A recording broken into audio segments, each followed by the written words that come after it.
Давідік. Цудовно. Який заяць? А, Лера?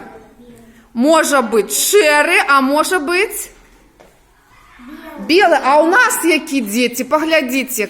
Білий усе ж таки. Так, давай, Давід. Вочі. А ось зараз подумаємо, якого кольору можуть бути вочі? Хто пам'ятає? Блакитні, є ще, Давід. Зелені бувають так само. Є ще якого, Анечка? Ага, а ось у мене які вочі? Ну, не зовсім. Шерия. Так, а ну-ка давайте поглядим на нашій картці. Якого кольору вочі?